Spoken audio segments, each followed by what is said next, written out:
Hey kids, it's the Missing Fly here, hope you're well. Now, the little Honda CRF250L. If ever there was a bike to play around with and modify once you got it, then this is it. Lots of things you can do with the CRF, lots of modifications and stuff to add on.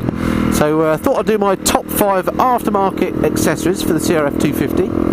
And when I say aftermarket accessories, these are the things I've bolted on as opposed to modifications I may have made to her. So a bit more on that later, but stick around, stay tuned for the next couple of minutes and I'll tell you what I think the top 5 things you can add to your CRF are. So in at number 5 on my top 5 accessories list is a slightly old one, bit controversial maybe, in that I haven't actually added this to my CRF, and these are aftermarket tyres. It has to be said, the tyres that come with stock with the bike, if you want to go off-road, and that's the main reason why I bought the bike, aren't very good. They're great on tarmac, no problem at all with the handling.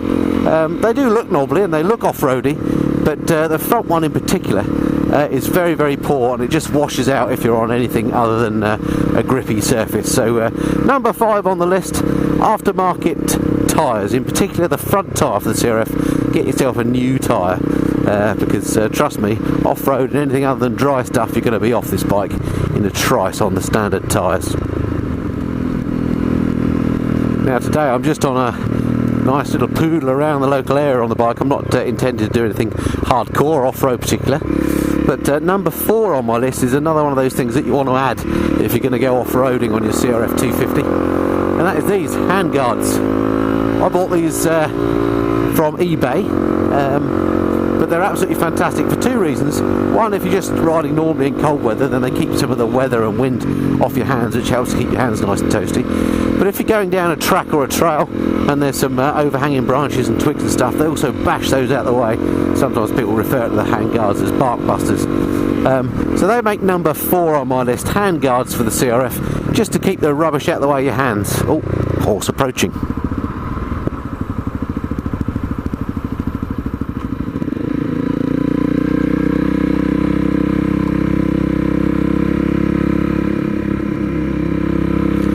Normally I like to drift by horses with the engine off, but unfortunately I was slightly uphill there, so I couldn't. Anyway, all under control. Okay, number 3 then on the top 5 list for the CRF. This again, probably, I think this might be a bit controversial because there's so many things, as I say, you can do with the CRF, and this one may not be obvious, but my number 3 best add-on, without a doubt, has been the luggage rack on the back. Very simple add-on. It cost me about £65–70 I think from eBay, and it's just been so useful. Again, mainly if I'm going out for a day and doing longer rides. If I want to just strap my bag on the back with the camera, then it just makes it very, very easy. Or indeed, one of the things that I tend to do is carry a bit of extra fuel, just in a little fuel can, and I just strap that on the back.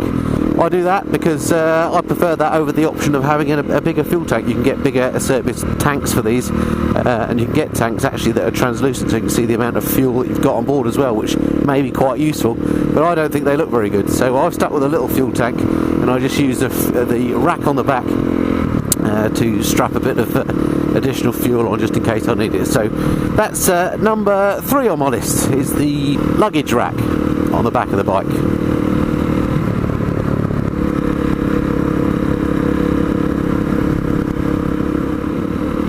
So we're getting to the interesting ones now. Number 2 on my top 5 accessories for the CRF 250, and this really is. It was quite difficult to decide whether to make this number 1 or not. But I've gone for number 2, and that is the R&G heated grips. This is the little controller here. I've got it wired into a live feed so that it's switched off when the ignition is off.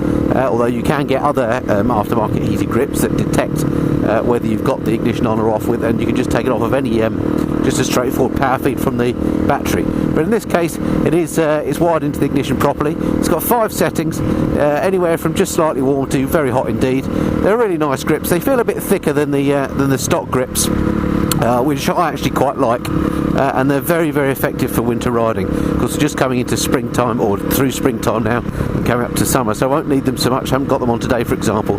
But the heated grips, together with the hand guards, really do keep your hands nice and toasty and make the bike an all year round machine. One of the 2 bikes I've got with heated grips, and therefore in the winter it's one of 2 bikes I'm going to ride over the others. So the heated grips, very much thumbs up. That makes number 2 on my list of favourite accessories.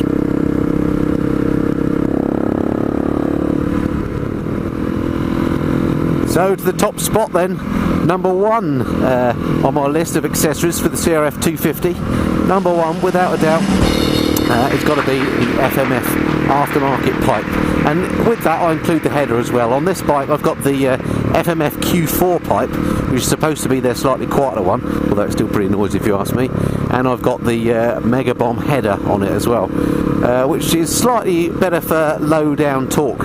They also make the Power Core header, which I think gives you a little bit more top end, which I'm not too interested about on this bike, but I'm sure both are fine. But when I put that exhaust on this machine, it absolutely transformed the bike, much more so than any other change I've made to the machine. It really does liberate a bit of extra horsepower. It's only a low power bike anyway.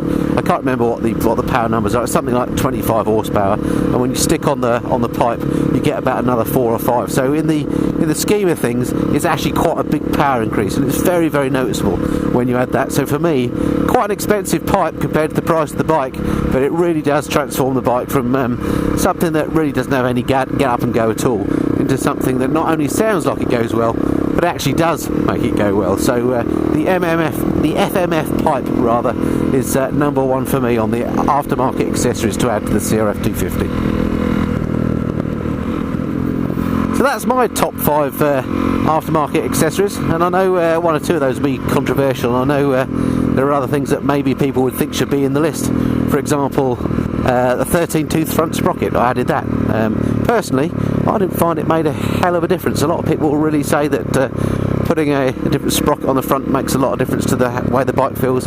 I didn't find it made anywhere near the difference that the exhaust made, so that's why that didn't make my top 5. What else was there? What other ads have I done? Things like the EJK fuel controller, which is something that you probably do want to add on if you've going to do what they call the stage 1 mods, which is the aftermarket exhaust, and the airbox mods, which I've done.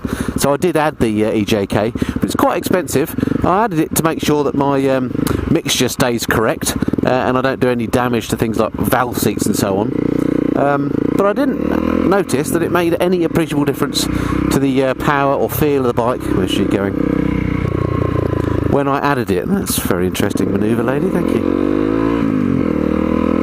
To pull in.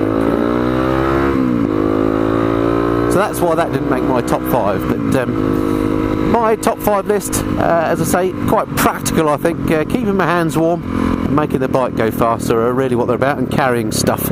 I guess it depends what you want to use the bike for, but certainly those are the things I've found most useful. Okay, hope that's been of interest. Look forward to speaking to you next time. Until then, this has been the Messenden Flyer. Cheerio.